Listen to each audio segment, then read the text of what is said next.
Hello guys, আজকে আমরা বানাতে চলেছি বাঙালির অত্যন্ত প্রিয় একটি খাবার, সেটা হচ্ছে মাছের মাথার মুড়ি ঘন্ট।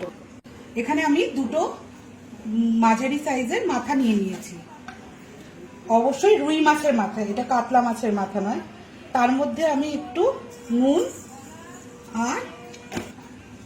আর হলুদ গুঁড়ো দিয়ে এবার আমি ভালো করে মাছের মাথাগুলোকে মাখিয়ে নেব। একটা কড়াইয়ে তেল ঢালছি, আর এখানে দেখুন আমি ডুমু ডুমু করে আলু কেটে রেখেছি। এটা একটু লাল লাল করে ভেজে নেব তেলে দিয়ে। তেলটা গরম হয়ে যাওয়ার পরে আলুগুলো ভাজার জন্য দিয়ে দিলাম। এবার আলু ভাজার ওপরে একটু নুন দিয়ে ভাজবো, একদম লাল লাল করে একটু ভেজে নিতে হবে।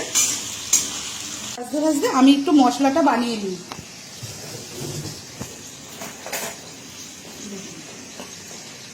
এতে আমি দেব হচ্ছে আদা বাটা,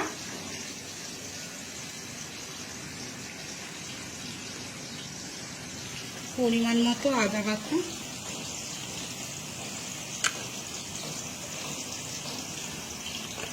পেঁয়াজ কুচি দেবেন। আমি রসুন ইউজ করি না, পেঁয়াজ কুচি, হলুদ গুঁড়ো,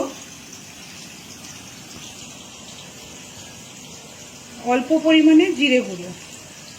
জিরে গুঁড়ো না দিলেও চলে, একটু দিয়ে দেবেন, স্বাদ বাড়বে। অল্প ইউজ করবেন জিরে গুঁড়ো।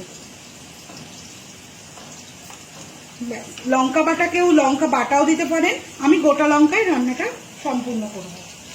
ঘন্টের মধ্যে আমি দেব হচ্ছে গোবিন্দভোগ চাল। 2 মুঠো গোবিন্দভোগ চাল আমি নিয়ে নিয়েছি।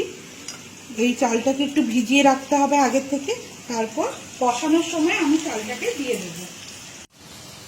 আলুটা আমার লাল লাল করে ভাজা হয়ে গেছে, দেখে নিন লাল লাল হয়ে গেছে। এবার আমি আলুটাকে তুলে নেব। একটা পাত্রের মধ্যে আলুটাকে আমি তুলে নিচ্ছি। এবার নুন হলুদ মাখানো এই মাছের মাথাগুলোকে ভালো করে ভেজে নেব।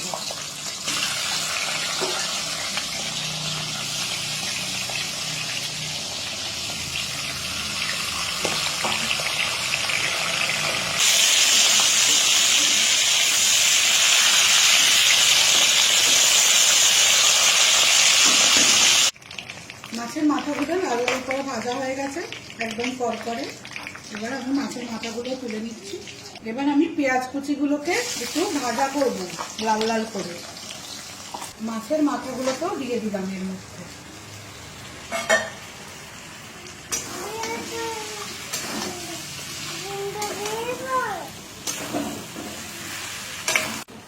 গন্ধটা বেশ সুন্দর আসছে, কিন্তু এবার খেয়ে দেখবো আমরা কেমন হয়েছে। দেখা যাক, একটু জল অ্যাড করে নেব। উষ্ণ গরম জল সবাই রান্নায় অ্যাড করবেন। সব রান্নাতেই উষ্ণ গরম জল অ্যাড করলে টেস্টটা বাড়বে। বেশি গুঁড়ো গুঁড়ো করবেন না, হালকা হালকা ভেঙে নেবেন। এবার আমি এটাতে জল অ্যাড করে নিই। উষ্ণ গরম জল সবাই দেবেন। কিছু কিছু জিনিস বারবার বলতে হয়, তাতে মাথায়। এবার আমি ঢাকা দিয়ে দেবো এটাতে।